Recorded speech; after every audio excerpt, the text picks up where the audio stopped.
सूत्र आप मान सकते हैं। हम और आप इकट्ठे हैं, दोनों में समता तभी होगी जब हम अपना दोष देखें और आपका गुण, नहीं तो समता कभी नहीं हो सकती। और इसमें रोड़ा अहंकार है। हमारा अहंकार है कि हमारी बुद्धि शुद्ध है, तेज है, हमारा आचरण पवित्र है। जैसा मैं समझता हूँ कोई नहीं समझता है, जैसा मैं पवित्र हूँ कोई नहीं पवित्र है। ये अहंकार। पवित्र होते हुए भी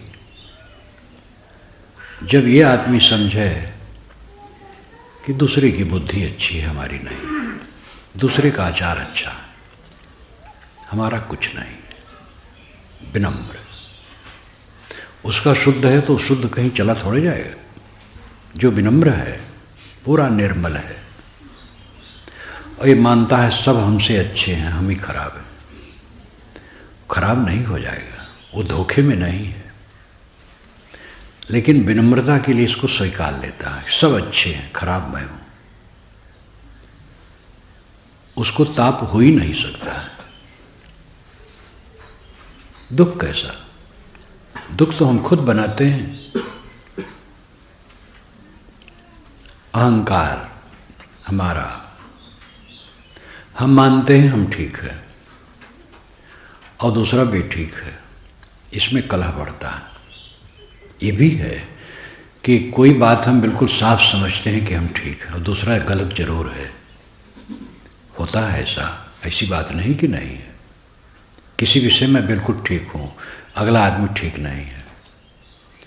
लेकिन अगर हम अपने गुण का अहंकार करेंगे और उसके दोष पर कोप करेंगे तो समता नहीं होगी। संभाल के समता होगी। ज़्यादातर दुख इसीलिए बढ़ता है, अगले का दोष मानते हैं, अपना दोष नहीं देख पाते हैं। और प्रायः कहाँ कलह होता है? अपनों में, पति पत्नी में, पिता पुत्र में, भाई भाई में। जहाँ विवेक नहीं, गुरु शिष्य में भी, गुरु भाई में भी विवेक की कमी होगी, वो कहीं भी दोष उत्पन्न हो जाएगा। अपनों में ही कलह होता है और उसमें मूल यही रहता है कि हम दूसरे के दोष को देखते हैं, अपना नहीं देख पाते। कई बातों में अपना दोष होता है, हम नहीं समझ पाते हैं और माने रहते हम ठीक समझ रहे हैं। दूसरा आदमी है, न भी समझे, गलत भी करे, तो भी उसको ऊपर उठाने के लिए सहयोग करने की जरूरत है। एक ऐसा स्टेज होता है जहां पर दूसरे को ऊपर नहीं उठाया जा सकता है। ये कभी कभार होता है, ऐसा वो हठी होता है, ऐसा उसका मौलिक दोष होता है कि वो सुधार नहीं पाता है और अपने दोष को सद्गुण मानता है और उसका अहंकार रहता है, सुनियोजित ढंग से उसमें वो जमा रहता है अपने दोषों में गुण मानकर। और उसका एक उद्देश्य होता है, मैं ऐसे रहूँगा, उसको कोई नहीं बदल सकता है। तो उससे विवेकियों ने उपेक्षा भाव रखना मना बताया है। उपेक्षा का मतलब है उसकी बुराई न करो, अच्छाई न करो, संपर्क न रखो, मिल जाए तो राम राम। जिसको हम सुधार नहीं सकते हैं, बदल नहीं सकते हैं, उसमें लगना ठीक नहीं। जिसमें ऐसा निश्चय हो गया, समझ में आ गया कि उसको हम बदल नहीं पाएंगे, उसका अपना वैसा हठ विचार है उल्टा, तो उसके लिए शांत, कोई किसी से चर्चा नहीं। ऐसा चांस जीवन में बहुत कम पड़ता है। कभी कोई ऐसा मिलने वाला होता है कि जो दोषी भी हो और हठी भी हो और अपने गलत रास्ते ही को सही मानता हो, बदलने के तैयार न हो, ऐसा कभी कोई होता है। ज़्यादातर जो प्रपंच है वो है सामान्य में। अगला आदमी कोई कमर कस करके बुरे पथ पर चलने वाला नहीं है, भूल है, स्वभाव है, आदत है। और उससे व्यवहार में विखंडन हो जाता है। पत्नी की अपनी समझ, वैसे बोल दिया, वैसे बरत दिया, तो आपको संभालना है। पुत्र का, पिता का, भाई का त्रुटियां व्यवहार में हो जाती हैं, संभालो। अपने दोषों को देखो, दूसरे के सद्गुणों को देखो, जल्दी समाधान हो जाएगा। ज़्यादातर होता है हम अपने सद्गुण को देखते हैं, दूसरे में दुर्गुण देखते हैं, तो कभी समाधान नहीं होगा। और ऐसी समस्या है कि घर घर है और घट घट है, विचारों की भिन्नता बनी रहती है। बलराम यादवों की सभा चल रही थी द्वारिका में, और यही चल रहा था कि जुआ हुआ तो हो गया, 12 वर्ष वनवास और 1 वर्ष अज्ञातवास हो गया। अब बात है कि राज मिलना चाहिए युधिष्ठिर को। मीटिंग चल रही थी, कोई कुछ अपना अपना विचार कह रहा था। बलराम ने कहा कि भाई देखो, हमारे लिए पांडव कौरव दोनों बराबर संबंधी हैं, कोई अपना पराया नहीं, सब अपने हैं। दुर्योधन का हिम दोष और शकुन का क्यों विशेष दें? युधिष्ठिर को जुआ खेलना था तो दुर्योधन और शकुन से ही खेलना था, हजारों जुआड़ी वहां थे। जब दुर्योधन ने बनवाया था सभागृह दूत क्रीड़ा का, तो उसमें बहुत राजे महाराजे जुआ खेलने आए थे। तो बलराम ने कहा कि युधिष्ठिर दूसरे से जुआ खेलते, शकुन से क्यों खेलने लगे? और खेलते खेलते सब हारते गए और फिर भी खेलने लगे, इनका दोष नहीं है। तो सात्विक यादव ही हैं और बहुत योग्य हैं, लेकिन उनका विचार वो तुरंत खड़े हो गए। उन्होंने कहा बलराम का दोष मुझे नहीं दिखता है, ज़्यादा आप लोगों को दिख रहा है। जो बलराम ऐसा कह रहे हैं वो आप सह रहे हैं। युधिष्ठिर का अपमान होना चाहिए, युधिष्ठिर की आलोचना होनी चाहिए। हमें तो कोप आप लोगों पर है जो बलराम की बात सुन रहे हैं। बलराम एक बड़े पुरुष हैं, कृष्ण के बड़े भाई हैं और सही भी कहे हैं, लेकिन सात्विक एकदम उल्टे हो गए। जब दूसरी मीटिंग जब आखिर कर रहा है, अभी मैं महाभारत पर लिख रहा हूँ वहाँ इलाहाबाद में, तो जब आया था अभी इलाहाबाद भ्रमण से, तो 1-2 संदर्भ लिखा, तो वो प्रसंग बिल्कुल सामने था उस समय कि कृष्ण भी हैं और युधिष्ठिर का पूरा परिवार सामने है। बलराम आए मिले। बलराम ने दुर्योधन से कहा कि मैंने कहा था श्री कृष्ण से, लेकिन उनको मेरी बात जची नहीं। मैं मानता हूँ कौरव पांडव दोनों हमारे संबंधी हैं, इसमें अपना पराया कौन है? ये युद्ध ठीक नहीं है, लेकिन कृष्ण को हमारी बात भाई नहीं। और आप समझते हैं दुर्योधन, मैं कृष्ण को छोड़ नहीं सकता हूँ। ये बात बहुत मार्मिक है। कृष्ण की मेरी बात जमी नहीं, कृष्ण को मेरी बात जमी नहीं। बलराम और कृष्ण कितने अभिन्न हैं, और बलराम को ये कष्ट है कि मैंने कृष्ण से कहा लेकिन मेरी बात उनको जमी नहीं।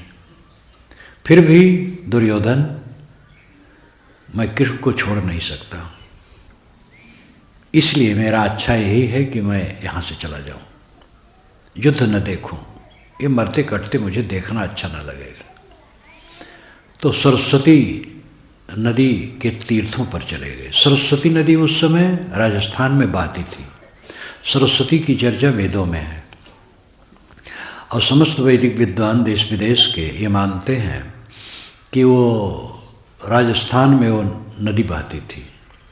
उसी के तट पर वशिष्ठ ऋग्वेद में कहे हैं, ऋग्वेद में वशिष्ठ को कहा गया है कि सरस्वती नदी के तट पर घुटने टेक करके वो प्रार्थना करते हैं। तो बलराम चले गए, युद्ध में नहीं रहे। अब कितना विचारों का भिन्नत्व है। कृष्ण का विचार एकदम भिन्न, बलराम का भिन्न। और बलराम को ये कष्ट है कि कृष्ण हमारी बात नहीं समझे, लेकिन फिर कहते हैं मैं कृष्ण को छोड़ नहीं सकता। कैसी पीड़ा है, विचारों का भिन्नत्व कैसा अद्भुत होता है। ये तो बड़ी घटना है, बड़ी बात है। घर घर में इतनी बड़ी बात नहीं है कि 11 अक्षौणी सेना एक तरफ से और 7 अक्षौणी एक तरफ से लगाओ। घर में तो 2-4 लोग हैं और कहा सुनी हो जाती है। कहा सुनी हो गई, फिर प्रेम से हंसो, बोलो, बातचीत करो। दूसरे से भूल हो गई, हमसे भूल हो गई, अपने भूल को छोड़ दो और दूसरे भूल को नज़रअंदाज कर दो, चित्त से उतार दो और प्रेम से मिलो। 4 दिन की जिंदगी। अभी एक ब्रह्मचारी हमारे पास ऊपर गया, सहनशील दास एक साधु थे, वो शरीर यहीं छोड़े हैं। उनका 2 बैग लेकर के गए। हम कहे क्यों ले जाते हो हमारे पास? कहे कि साहब यहीं रखने कहा गया है, फिर देखा जाएगा। हम कहे अच्छा। तब बताया कि साहब वो चल नहीं पाते थे, जीना नहीं चढ़ पाते थे, असमर्थ हो गए थे, फेफड़े में उनकी कसर हो गई थी। इलाहाबाद गए थे तो अक्टूबर में तो वहाँ रहे, चलते फिरते थे, लेकिन आए थोड़े दिन के बाद इतने असमर्थ हो गए थे कि बड़ी कठिनता हो गई थी। अचानक ये हो जाने वाला है। अहंकार तो है, अभी तो हम जवान हैं, अभी तो हम स्वस्थ हैं, लेकिन धीरे धीरे ऐसा आ जाता है सबके सामने अकेलापन, अकिंचनता, असमर्थता ये आना है। बड़ा बड़ा पूंजीपति हो, बड़ा नेता हो, बड़ा स्वामी हो, जगत प्रसिद्ध हो, एक दिन आएगा जो कमरे में पड़ा रहेगा अकेला। अब अकिंचन रहेगा, उसके पास दवाई पानी रहेगी और कुछ नहीं रहेगा। अरबों की संपत्ति बाहर फैली रहे, उसके कमरे में कुछ नहीं रहेगा। और असमर्थ रहेगा। असमर्थता, अकेलापन, अकिंचनता, ये तीनों सबके जीवन में आना है। करो रे मनवा दिन की तदबीर, उस दिन के लिए तैयारी करो। कल्पना को वही शरीर छूटने का समय आ गया हो तो कैसे आपको लगेगा? भयभीत तो नहीं होगे? परिवार छूट रहा है, पत्नी छूट रही है, बच्चे छूट रहे हैं, पति छूट रहा है, तिजोरी का पैसा छूट रहा है, खाता में जमा हो छूट रहा है, दिमाग घूम रहा है। ये कैसा नरक है। जगत को जीत करके जियो। कृष्ण महाराज के विषय में घोरांग्रस ने उपदेश दिया है छांदोग्य उपनिषद में कि ऐसा निर्लेप होकर के खाओ लेकिन आसक्ति नहीं, काम करो लेकिन आसक्ति नहीं। घोरांग्रस का उपदेश जो कृष्ण को है वही कृष्ण के जीवन में जगह जगह पर लिखित होता है कि उनकी बंसी सदैव बजती रही। इतना बड़ा बड़ा युद्ध उन्होंने देखा और उसमें स्वयं सम्मिलित रहे। यादवों का विनाश हुआ, घोर। घर में 10-5 लोग हों और 2-3 मर जाएं और मार डाले जाएं तो आपकी दशा क्या होगी? क्या दिमाग खराब हो जाएगा। और इतने यादवों का विनाश हुआ और पेड़ के नीचे बैठे तपस्या कर रहे हैं, उनकी बंसी सदैव बजती रही। कृष्ण निर्लेप, राम रोते हैं, कृष्ण कहीं नहीं रोते हैं। वाल्मीकि रामायण देखो, राम रोते हैं, जगह जगह बेचारे दुखी होते हैं। कृष्ण सदैव हंसते रहते हैं, कहीं दुखी होते ही नहीं। अद्भुत है, अद्भुत पुरुष है।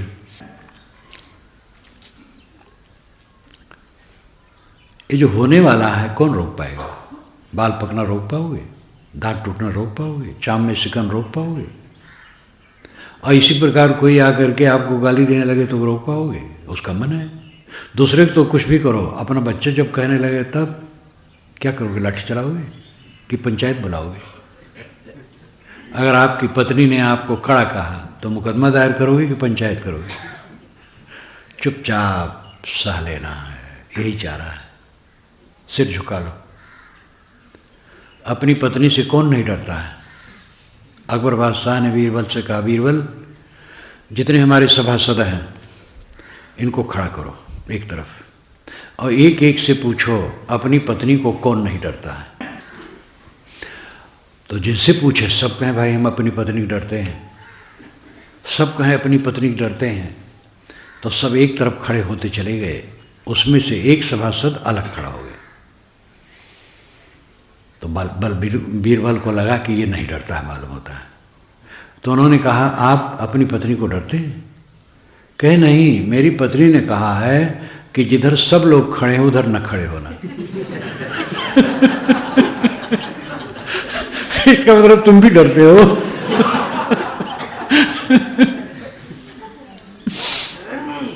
तो भाई ये देवियों से डरना पड़ेगा आप लोगों को। वैदिक युग से आज तक इनका हक नहीं लिखा गया। अब भारत स्वतंत्र होने पर लिखा जाता है। 3 पुत्र हैं या 2 पुत्र हैं, 1 पुत्र है 1 पुत्री है, तो अब दोनों को लिखा जाता है। पिता के मरने पर दोनों को लिखा है, पुत्री और पुत्र दोनों। पहले नहीं लिखा जाता था, वैदिक युग से नहीं था। वेद में भी लिखा है कि लड़कियों को उनका विवाह करके श्रृंगारित कर दिया जाए, माने श्रृंगार गहना वहना दे दिया जाए। दहेज दिया जाता था, दहेज मांगा नहीं जाता था। वेदों में कहीं नहीं पता लगा है कि दहेज मांगा गया है, लेकिन दिया जाता था। और दहेज होता था लड़की के लिए। लड़की का नाम कहीं भी संपत्ति में नहीं होता था, लेकिन ये मलकिन होती थी। उस युग का हमें क्या पता, लेकिन जिस युग में हम जन्मे हैं उसी युग की मैं बात कहता हूँ। आप लोग भी जानते होंगे, मैं गांव में जन्मा हूँ, अयोध्या के क्षेत्र में। और गांव में सभी वर्ग के लोग रहे। हिंदू केवल वहाँ हैं, ब्राह्मण क्षत्रिय वैश्य शूद्र जिनको कहते हैं शूद्र सब थे, और भी होंगे। और किसी महिला का नाम कहीं हक में नहीं है, लेकिन मैं नहीं जानता हूँ कि गांव में कोई महिला उपेक्षित है। घर की मलकिन है, वो मलकिन है घर की। मालिक कमा के लाता है, अपनी मलकिन के हाथ में देता है, वो रखती है। तो इनका हक लिखा नहीं जाता था, लेकिन असली हक इन्हीं का है। ये सेवा करती है, व्यवस्था करती है।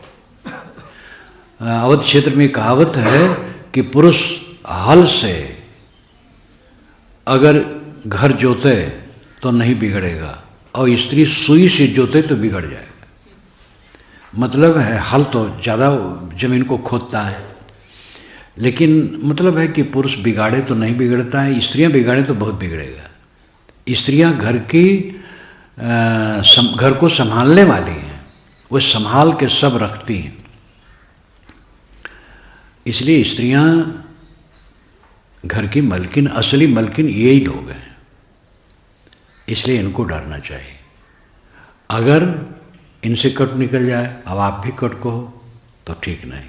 इन्होंने कट कहा, आप सालो। अब आप लोग तो ज़्यादा बड़बड़ाने वाले हैं ही हैं। ये देवियाँ जितना सहती हैं, लाओत्से ने लिखा है कि पुरुष बड़बड़ाता है और देवियाँ मौन होकर के पुरुषों पर विजय प्राप्त करती हैं। पुरुष बहुत बड़बड़ाता है और देवियाँ शांत, बस पुरुष अपने आप हार जाता है। हाँ, कोई कोई देवी ऐसी होती है जो अपने पति के नाक को दम कर देती है। ऐसे कोई मैं जानता हूँ। उनके पति बेचारे ऐसे थे कि जीवन भर वह जाते तर की चूहिया की तरह बने रहते थे। वो जब बोलने लगे तो वो उनके पति चुप हो जाए। कई वर्षों तक हमारा संपर्क उनका रहा। मेरे सामने आवे, अगर दोनों आवे तो पति जो रहे वो चुप्पे रहे। वही बात करे। तो कोई कोई ऐसी होती है, ज़्यादातर तो पुरुष ही बड़बड़ाते हैं। किसी तरफ से हो त्रुटि, किसी तरफ से हो सकती है। त्रुटि को क्षमा करो, अपनी त्रुटि को निकालो और समता का बर्ताव करो। समता में सुख है।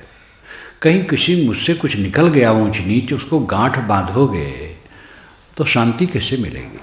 तथागत बुद्ध की बात वो कहते हैं कि जो ये सोचेगा उसने हमें कट कहा, हमें मारा, हमारी चीज़ छीनी, हमारा अपमान किया, ऐसा जो गांठ बांधेगा उसका बैर शांत नहीं हो सकता है। जिसको भूल जाएगा उसका शांत होगा। और अपने मन में बैर रखोगे, अपना नरक करोगे, और क्या फायदा होगा। संसार ही ऐसा है, अलग अलग स्वभाव है, अलग अलग संस्कार है, अलग अलग विचार है। ऐसे विषमता भरे संसार में सहनशीलता और समता का बर्ताव न करोगे तो सुखी कभी नहीं रहोगे। इसलिए व्यवहार में समता, सहनशीलता, विनम्रता की बड़ी आवश्यकता है। अंतिम बात है, सारी चमक दमक भूसी है। हमारा मन कहाँ खींचता है? चमक दमक में। और ये चमक दमक बहुत क्षणिक है। जिस चमक दमक में पढ़ करके कुकर्म होता है, किसी स्त्री में खिंच करके पुरुष बह गया, किसी पुरुष में खिंच करके स्त्री बह गई, और अनैतिक काम हुआ, वो पुरुष और स्त्री कब तक सुंदर रहते हैं? थोड़े दिन में बिलबिलाते हैं, थोड़े दिन में मन बदलता है, तन बदलता है, पीछे पश्चाताप किसी और कुछ नहीं होता है। सारी चमक दमक के अंदर में भूसी है। चमक दमक में फंस करके सबका नरक हो रहा है। व्यभिचार, हत्या, चोरी, गबन, भाई के हक का अपहरण, धीरे धीरे भाई के हक को मारना। 2-3 भाई हैं, एक भाई चालाक है, और सार्वजनिक धन को, परिवार के सार्वजनिक धन को धीरे धीरे चुरा करके अलग रखता अपने बच्चों के लिए। ये महापाप है। आपका बच्चा, आपके भाई का बच्चा, सब बराबर है। ऐसा पाप कभी कोई न करे। सबकी सेवा हो, और जब बंटवारा हो तो बांट दिया जाए बराबर बराबर। बड़ा भाई अपना जेठांसी न मांगे। जेठांसी का प्रचलन था, यहाँ भी रहा होगा या ना होगा, अवध क्षेत्र में रहा। खेतों में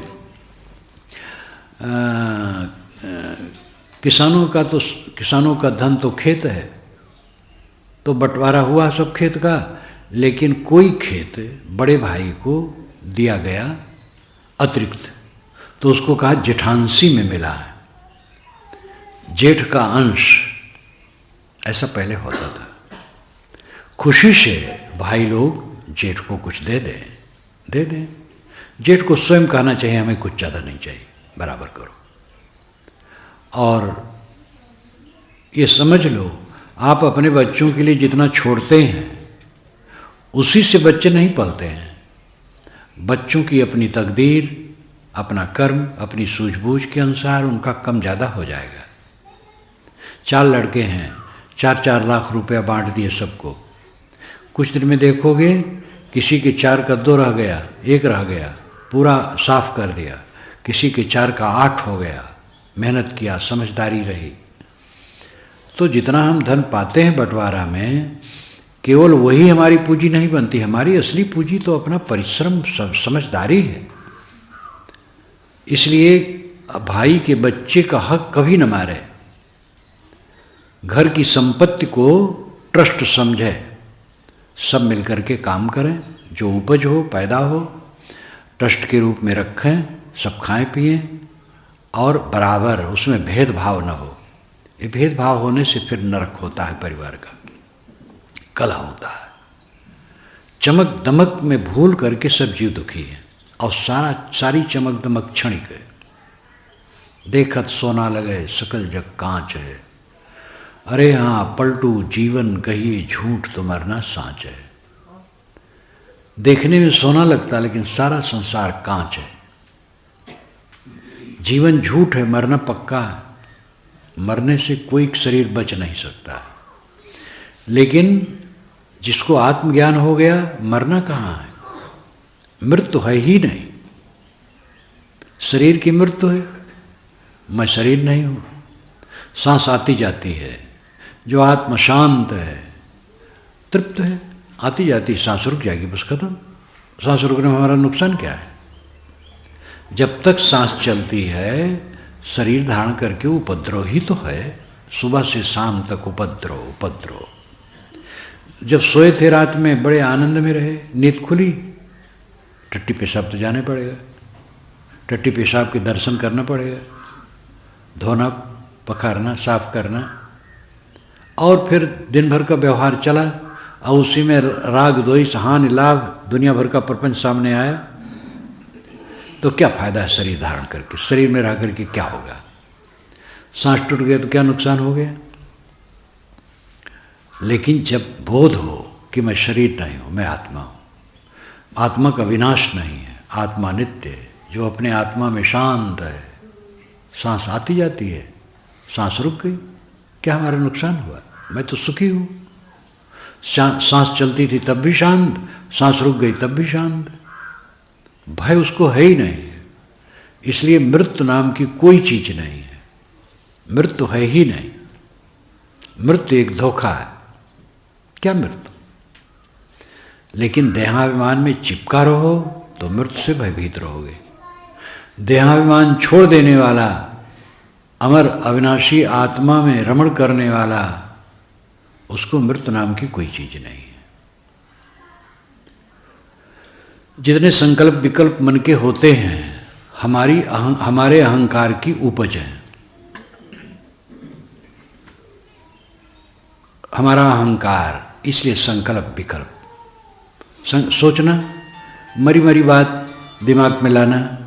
किसी ने हमें कुछ कह दिया था, अब उसको लेकर के दिमाग खराब है।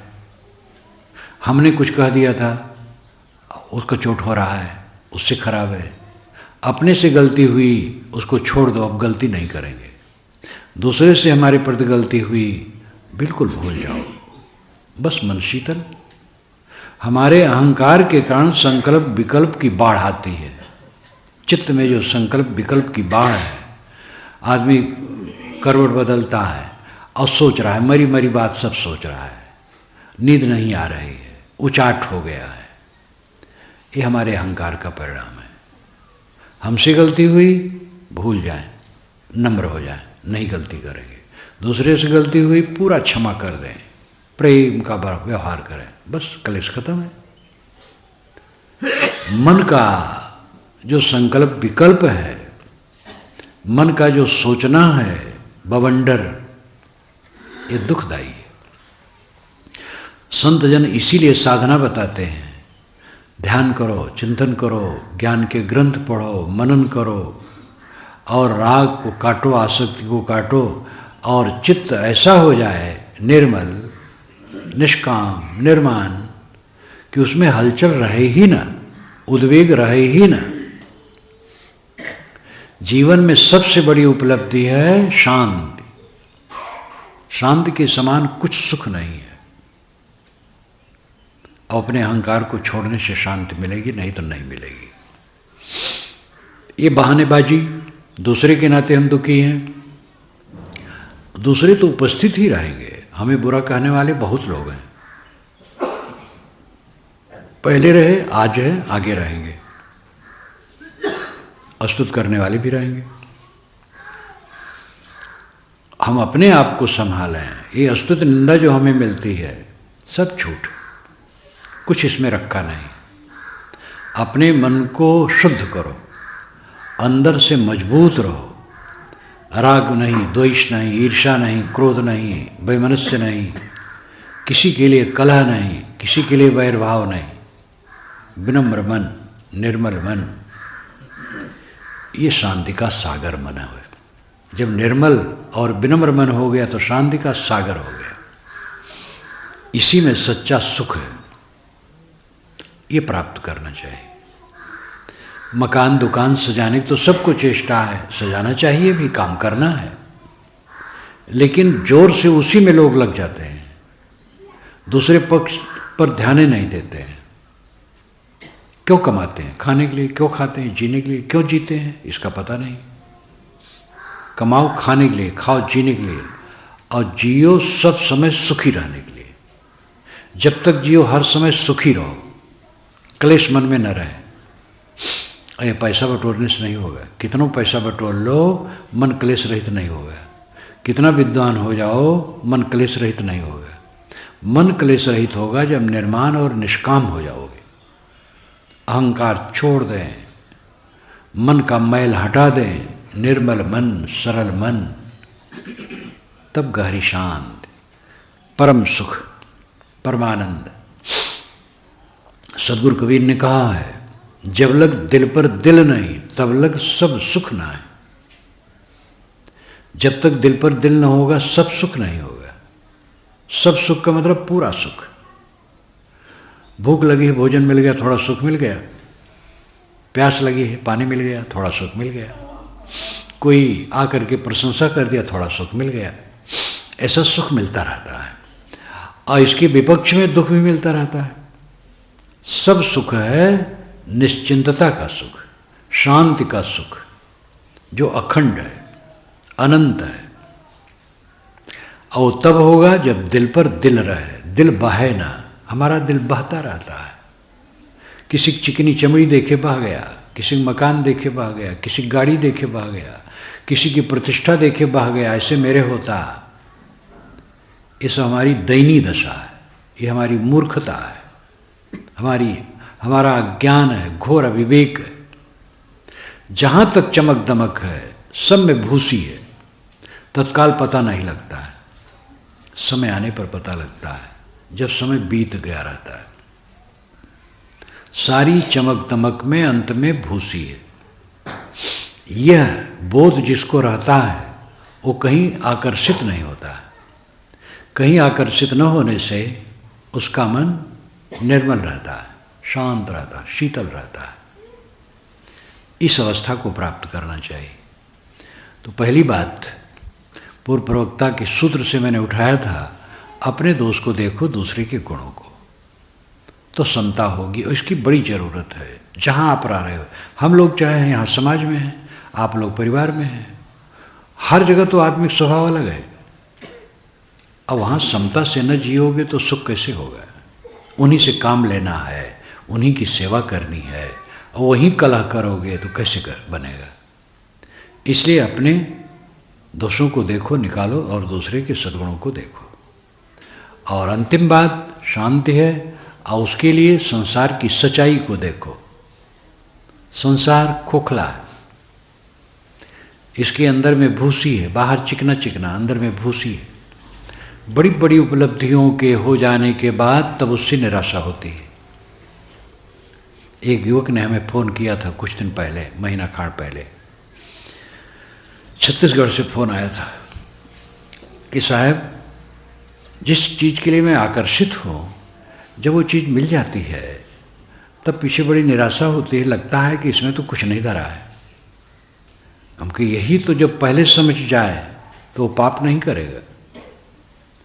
मैं अपने जीवन में देखूं, सब लोग अपने जीवन में देखें, जिन जिन चीज़ों के लिए हम आकर्षित हुए हैं पीछे से उसी से विकर्षण हुआ है, चित्त हटा है कि इसमें मालटाल नहीं है।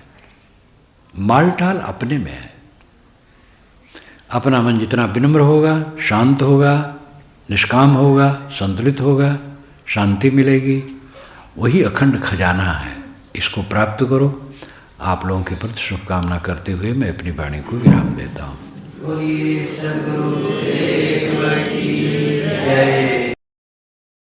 सज्जनों और देवियों, जीवन गुजर और उन्नति ये दो काम हैं। जीवन का गुजर करें और उन्नति करें।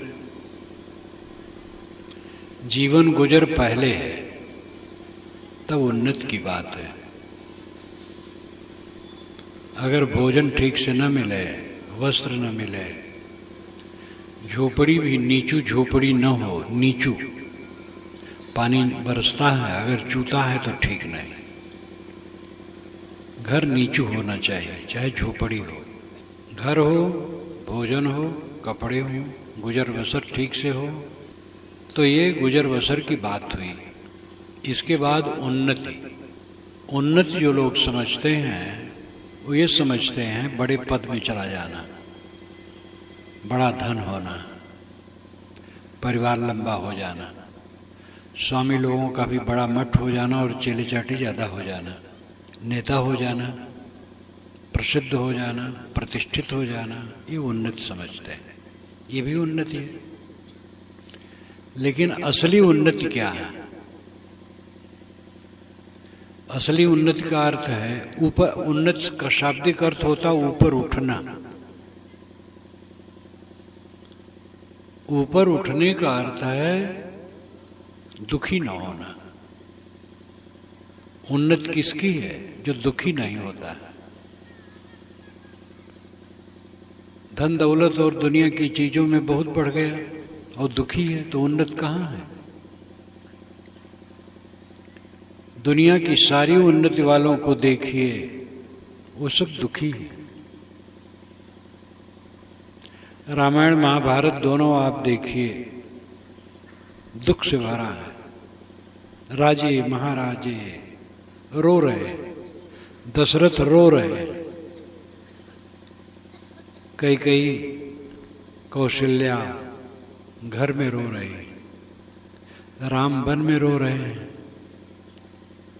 सीता जी लंका में पड़ी रो रही हैं, कौरव पांडव रो रहे हैं।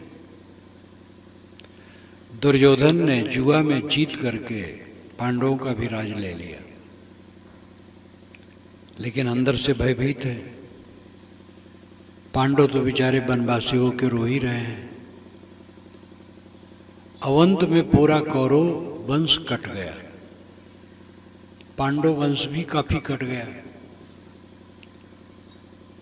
कौरवों में रोने वाले धृतराष्ट्र गांधारी रहे, वो भी दावाग्नि में जल के मर गए। युधिष्ठिर जीवन भर रोते रहे, जो पाप कर्म हुआ था उसको लेकर उनका चित्त जलता रहा। रामायण महाभारत दो हमारे महाकाव्य हैं, और राजी महाराजी के चरित्र हैं, उनको देखो सुखी कौन है। ये बड़े बड़े उदाहरण हैं, इनको छोड़ दो। अपने गांव में शहर में देख लो धनियों को, कितने सुखी हैं। चीजें हैं, बाहर से दिखता है। सुख और दुख का अनुभव मन से होता है, ये गुप्त चीज है। फटे कपड़े में हो, साधारण झोपड़ी में हो, अगर उसका मन आनंदित है तो सुखी है। और चमकते हुए महल में हो और खूब साज सज्जा से हो, मन पीड़ित है तो सुखी कहाँ होगा?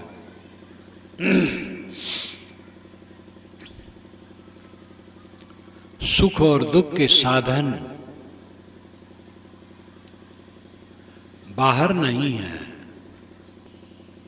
हम मानते हैं कि सुख का साधन ऐश्वर्य है, सुख का साधन संतुलित मन है, ऐश्वर्य नहीं है। ऐश्वर्य दिखावा है। जैसे भोजन, असली भोजन क्या है? उबला हुआ भोजन, पानी में उबला हुआ हो वही असली भोजन है। भात तो पानी में उबाला ही जाता है, दाल भी उबाली जाती है, सब्जी भी, सब्जी में पानी होता है उसमें उबल जाता है, जिसमें नहीं उबल पानी होता है तो पानी में उबाला जाता है। आटा पानी में भिगा करके सेका जाता है, वो भी एक प्रकार का उबला है, लेकिन उसमें हम मसाले और तेल डाल करके खराब करते हैं। हमारे देश से लगा हुआ चीन देश है, मसाला वो लोग जानते ही नहीं, सब उबला हुआ खाते हैं। फॉरेन में अनेक देश ऐसे हैं जहां उबला हुआ सब खाते हैं, नमक नहीं खाते हैं, मसाले नहीं खाते हैं। भारत में नमक मसाला का बड़ा प्रचार है।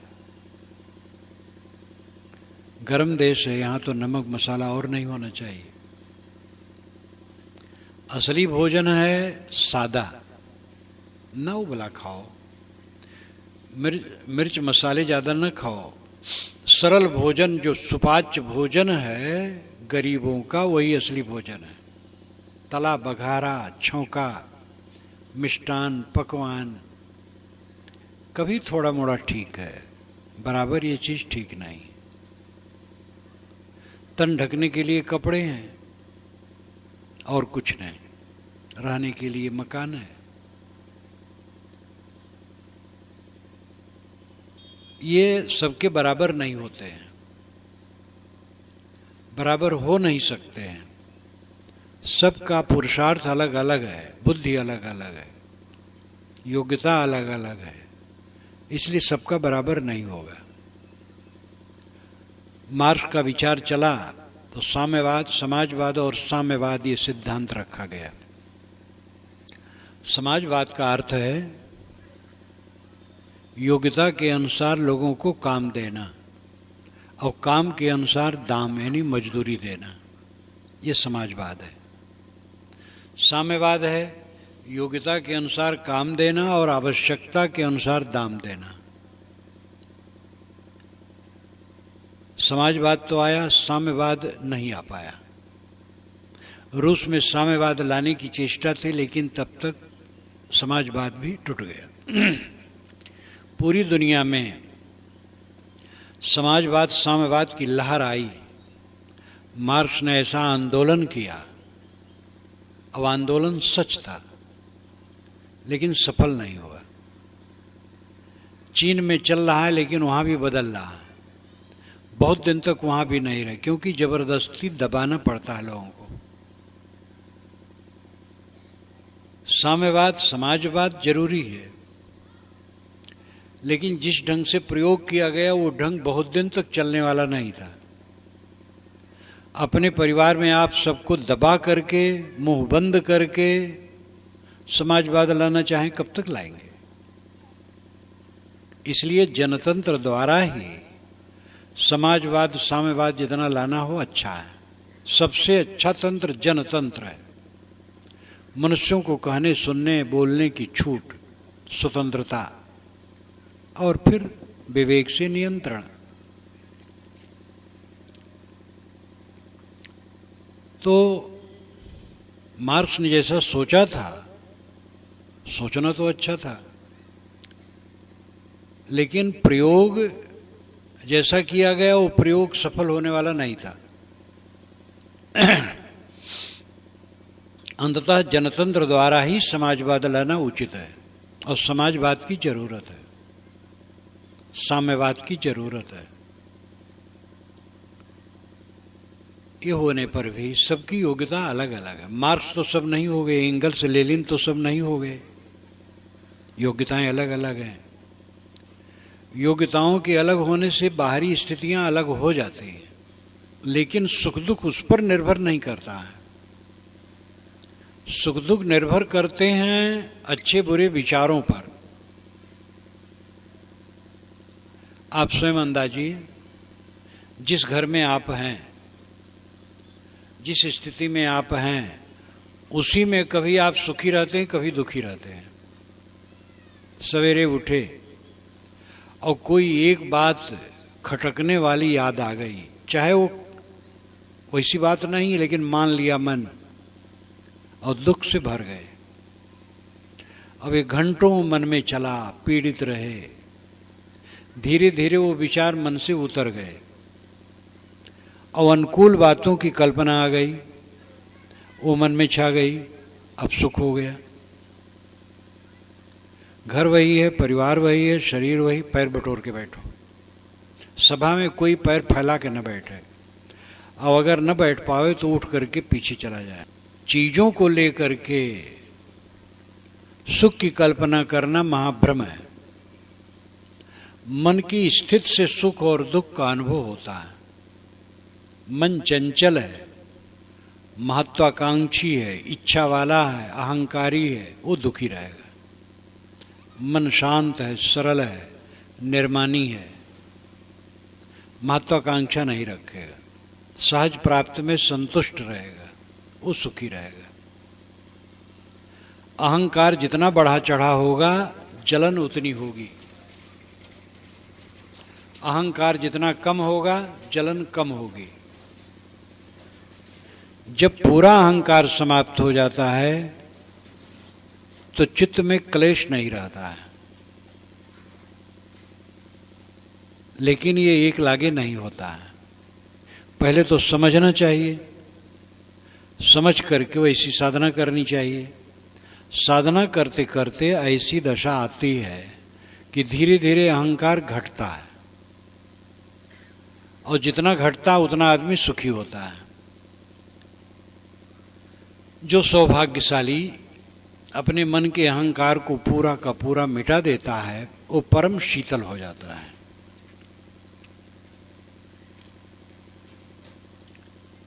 ये अवस्था जब आती है तो आदमी पूरा आनंद कंद है। इसलिए सुख दुख की अनुभूति हमारे चित्त पर निर्भर है, पदार्थों पर नहीं।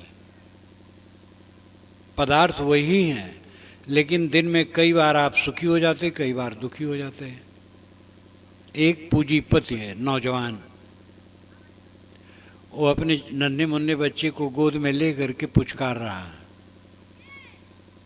पत्नी सामने खड़ी है, व्यंजन थाल में रख दी है, झीम रहा है, पत्नी से मीठी बातें कर रहा है, बड़ा मन आनंदित है। इतने में फोन आता है, उठा लेता है वो। उधर से आता है कि अमुक व्यापार में 10 लाख का घाटा हो गया। अब उसको न पत्नी अच्छी लगती है, न पुत्र अच्छा लगता है, न भोजन अच्छा लगता है। मस्तक पर पसीना आ गया, हाथ धो करके बिस्तर पर लेट गया, मन बेचैन हो गया। चीजों की कमी नहीं है, लेकिन मन दुखी हो गया। इतने में फिर घंटी बजती है, उठाता है। मैनेजर कहता मुझसे गलती हो गई, मुनाफा हुआ है, बस मगन हो गया। कैसा है मन?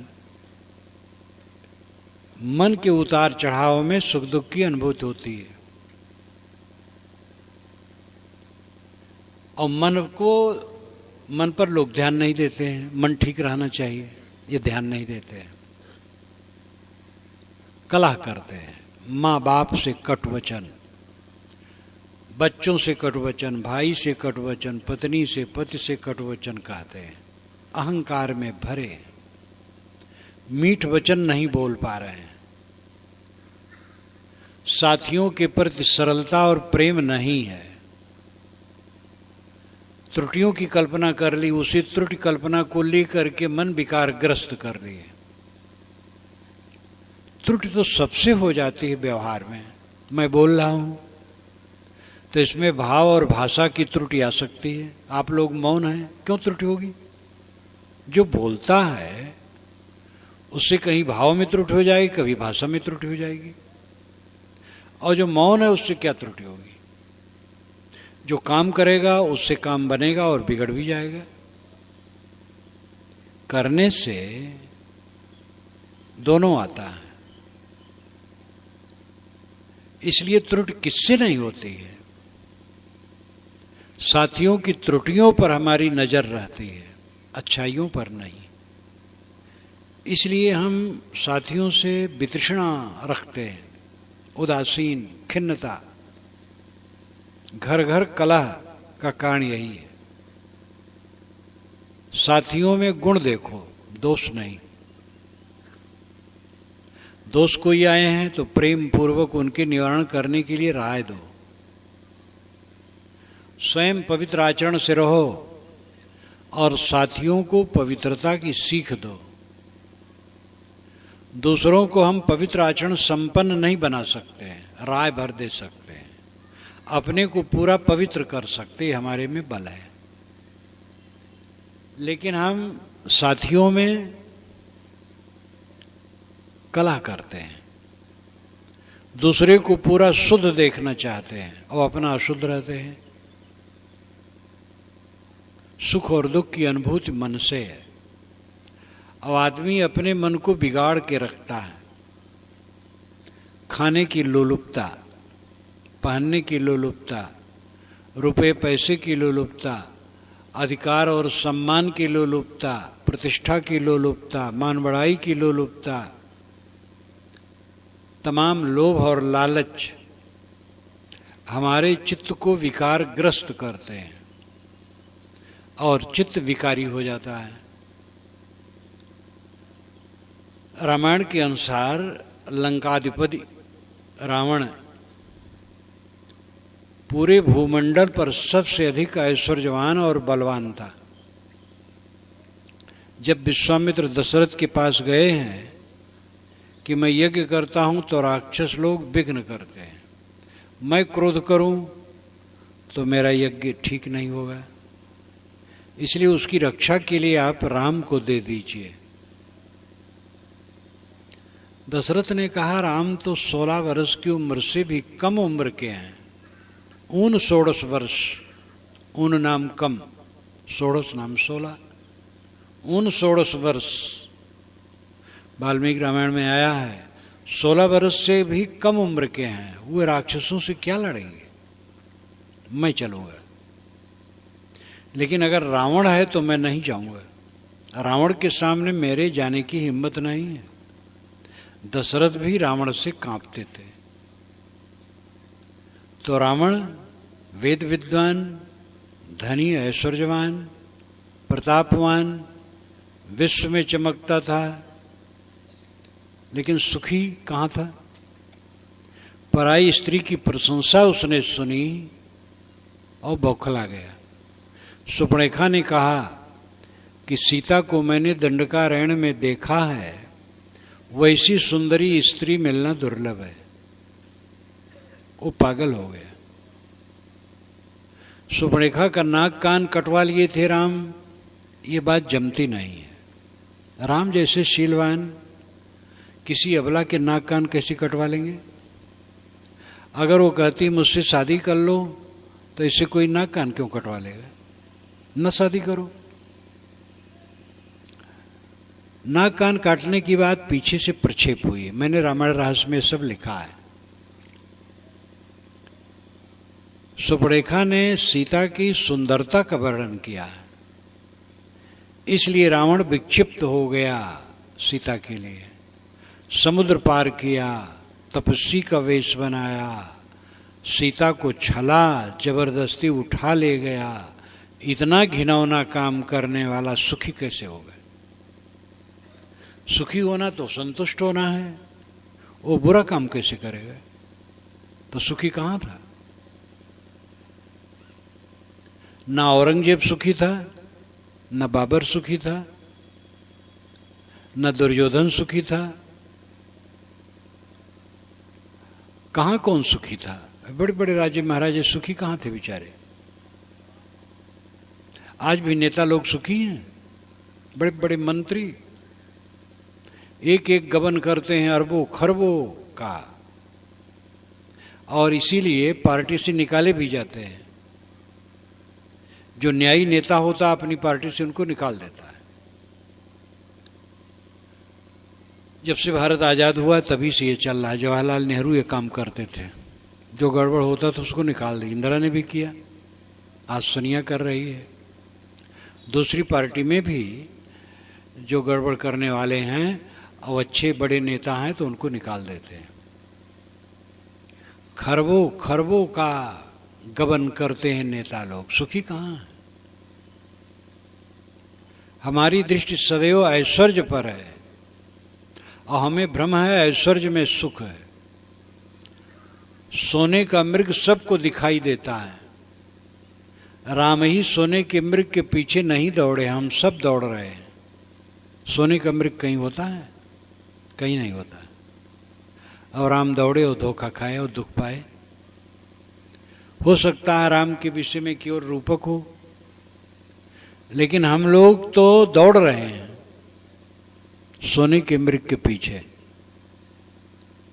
अगर पदार्थों में सुख की कल्पना है तो सोने के मृग के पीछे दौड़ना है। सबसे ज्यादा आकर्षण है स्त्री और पुरुष के शरीर में। स्त्री और पुरुष का शरीर क्या है। हाड़ का ढांचा, टट्टी पेशाब, रक्त, नसें, मांस अंदर में भरे, ऊपर से चाम लपेटा, और अनेक मानसिक पीड़ाओं से घर भरा हुआ एक सुंदर युवक या सुंदर युवती। सुखी हो, सुखी हो तो तृष्णा में क्यों पड़े रहें। जिसके लिए हमें सबसे बड़ा आकर्षण है स्त्री पुरुष के शरीरों में, वो सुख कहाँ है? भ्रम है। अविद्या अज्ञान के मिटे बिना कोई सुखी नहीं हो सकता है। सब जीव अविद्या ग्रसित हैं, अज्ञान ग्रसित हैं। वे दुख को सुख मानते और सुख को दुख मानते हैं। भोग दुख है उसको सुख मानते हैं, त्याग सुख है उसको दुख मानते हैं। भोजन करते समय थोड़ा खाना चाहिए, ये कठिन लगता है। जम के खाने में आनंद आता है और फिर तकलीफ भोगते हैं लोग। ये तो रात दिन देख लो, खाने बैठो, लालच लगता और खा लें और खा लें, जम के खा लिए, फिर घंटों परेशान हो रहे हैं। और जो खाते समय त्याग रखा, संयम से खाया, थोड़ा खाया, वो सुखी रहेगा। आजकल घड़ी में बैटरी डाल दी जाती है, साल साल घड़ी चलती है। छोटा सा मसाला का टुकड़ा घड़ी में डाल दी गई, साल भर चलती है। वो घड़ी एक खुराक खाती है, एक खुराक केवल साल भर में। हम लोग तो दिन भर में 3-3 बार खाते हैं, तो ज़्यादा क्यों खाएं? थोड़ा थोड़ा खाएं। लेकिन लालच तो दुख देता है। हर जगह सोने के मृग के पीछे आदमी भाग रहा है। सोने का मृग क्या है?